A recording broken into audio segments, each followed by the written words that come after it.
"Where's your wife?" That's how my brother opened the call. I glanced at the wall clock. 8:42 p.m. "She's on a business trip," I said. "New York, until Sunday." Silence. Then came his voice, flat, careful. "She's at my hotel, Adam, in Hawaii, room 509. She's not alone."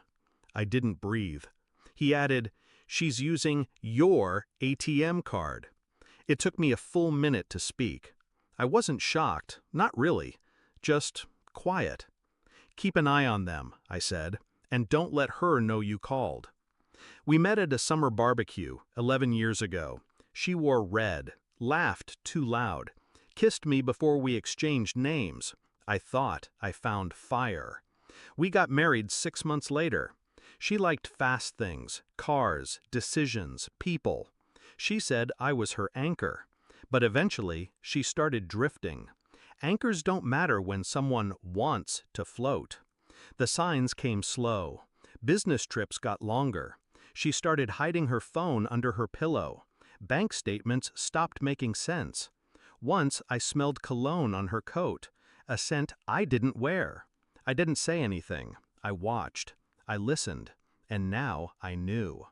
My brother, Daniel, runs a resort on the Big Island. We haven't been close in years, but blood's blood. He texted me the name of the guest she checked in with, Jason Klein. I checked her calendar. She had an investor meeting listed, of course. I didn't rage. I didn't cry. I opened my laptop. First, I froze the joint accounts. Left enough for food and cab fare, just enough to sting. Next, I called Daniel. "I need her distracted.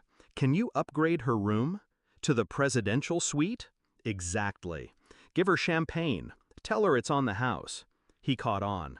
"You're going to trap her?" I smiled. "No, I'm going to expose her." I booked a last-minute flight, landed in Kona just after sunrise, rented a car, drove straight to the resort. Room 509 overlooked the ocean. I didn't knock. I had Daniel unlock the suite's private surveillance system, hidden cameras, audio, everything streamed to my phone. She was wearing a silk robe I bought her for our anniversary. Jason was shirtless, drinking from a bottle of wine I paid for. She laughed, head thrown back, carefree, like I never existed. She said something about finally being free.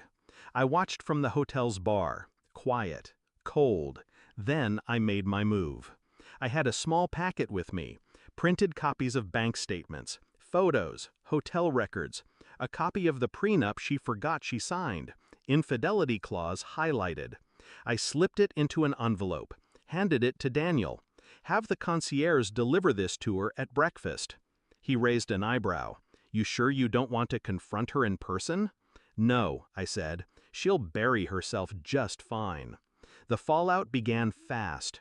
8:17 a.m. She opened the envelope. 8:20 a.m. Jason started yelling. 8:25 a.m. He left the room, slamming doors. And at 8:32 a.m., my phone rang. I didn't answer. She called again. And again. 54 missed calls. Texts flooded in. "I can explain. Please pick up. It's not what it looks like." Then came the rage. "How dare you freeze my accounts? I'm stranded. This is abuse." She should have read the fine print. I walked into the hotel lobby at noon, calm, composed. She was there, disheveled, pale, alone. She ran to me. "Adam." I held up a hand. No words, just a look.